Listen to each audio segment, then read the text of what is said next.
¿Empiezo? Sí, Ya. Muy buenos días, profesora y compañeros. En esta oportunidad, mi grupo y mi persona vamos a exponer sobre el teatro renacentista. Los integrantes son Melania Mamani Flores, Jennifer Yamara Gallo Torres, Velasco Carrera Angelidara, Stephanie Torres Barrionuevo.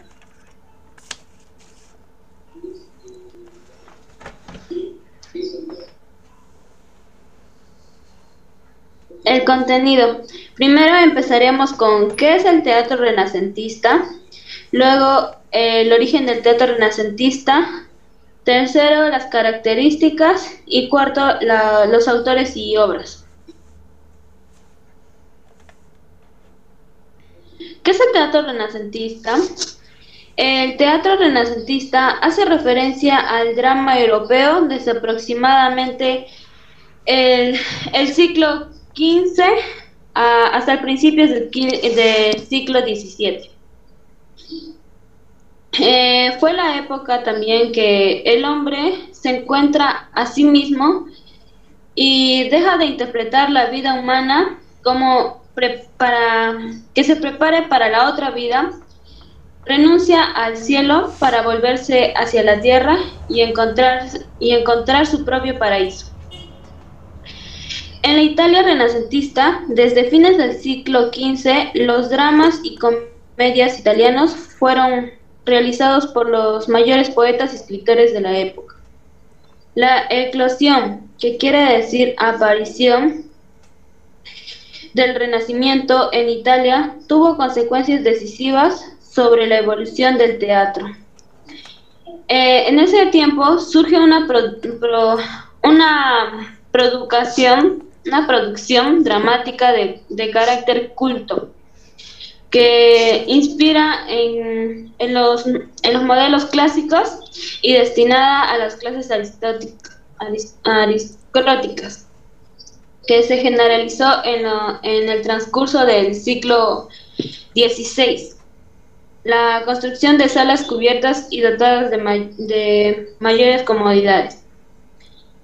El teatro se desarrolla en las cortes italianas con un gran despliegue de medios visuales y musicales, acompañado de danzas y músicas con espectaculares vestuarios y tramoya.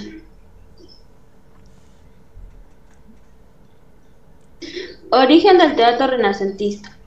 El teatro renacentista comenzó en Italia, pero será en España y Inglaterra donde se desarrollará con más fuerza y creatividad. Sin embargo, fue el que influyó en los demás y del cual aprendieron la tradición clásica y el espíritu renacentista, el arte del actor, la escenografía moderna, la arquitectura del teatro moderno. características. El teatro de esta época comienza en 1492 a inicios del siglo XV y finaliza en el siglo XVI. El antropocentrismo es característico de esta época, ya que fue un enorme desarrollo en el teatro renacentista. Uno de los detalles más importantes es la utilización de la máscara en las actuaciones. Era un teatro improvisado y se realizaba al aire libre. También era un teatro popular y el decorado era mínimo en sus actuaciones. El teatro renacentista pretendía o creía ser una resurrección del teatro clásico. Sin embargo, el teatro renacentista era un teatro que pretendía imitar a los autores clásicos y grecolatinos. El teatro profano. El teatro profano estaba en busca de una forma dramática del teatro. Este quería llegar con la comedia nueva de Lope en el próximo siglo, ya que la primera mitad de este siglo estuvo dominada por las representaciones de carácter cortesano bajo la influencia de las églogas de Juan de Encina y las imitaciones de la Celestina, como también las comedias de Torres Najarro. A mediados del siglo, la comedia perdería su carga didáctica y clásica y se orientaría más en la función de divertir al público. Teatro religioso. Este se desarrolló durante el siglo XVI frente a la penuria medieval que se estaba viviendo en esa época. Las principales funciones que destacaron fue la representación de fiestas tan señaladas como la Navidad, la Pasión de Cristo, la Resurrección. Y el fenómeno más original que se dio en el teatro religioso fue Génesis y la representación para el Corpus, que llegaría a considerarse como un género único. El teatro palaciego. Eran representados temas como el humanísticos y pastoriles dentro de un palacio. Ellos buscaban la espectacularidad y la suntuosidad en las representaciones que realizaban.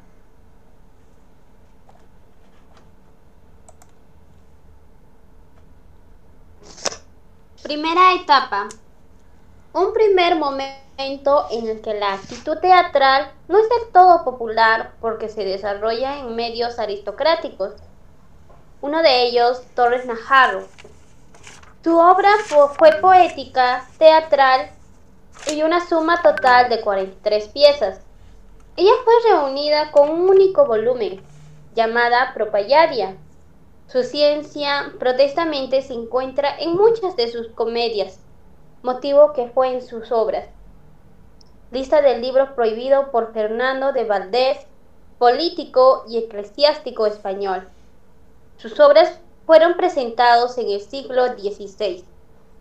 Escribió un total de 14 obras dramáticas, comedias, que nos habla del conocimiento del ser humano, dividida en dos partes, en comedias, noticias y fantasía. En noticias, inspiradas en la realidad como Soldacia y Tinelesia. En fantasía, muy imaginativas, con obras como Imnea, una obra en la que se habla por primera vez el teatro sobre el honor. Ahora, hay otro de ellos también que vendría a ser Juan de la Encima, considerado como uno de los pioneros del teatro español. Muchas de sus obras eran considerados eclogas, ya que muchas de ellas se desarrollaban temas religiosos. Entre ellas la Navidad, Pasión, tenían contenidos profanos como la Plácida, Vitoriano. Y por último, Gil Vicente. El escritor portugués escribió tanto en portugués como en español. Comedias, farsas, obras religiosas.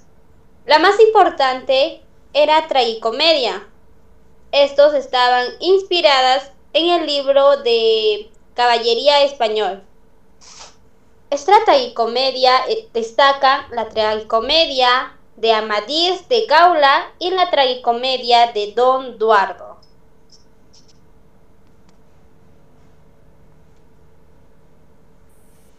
Segunda etapa del teatro renacentista. Un segundo momento fue en el periodo comprendido entre 1530 y 1580, cuando se formó el famoso Códice de Autos Viejos. Este volumen es una recopilación manuscrita de teatro religioso y de teatro medieval. Contiene 96 piezas dramáticas.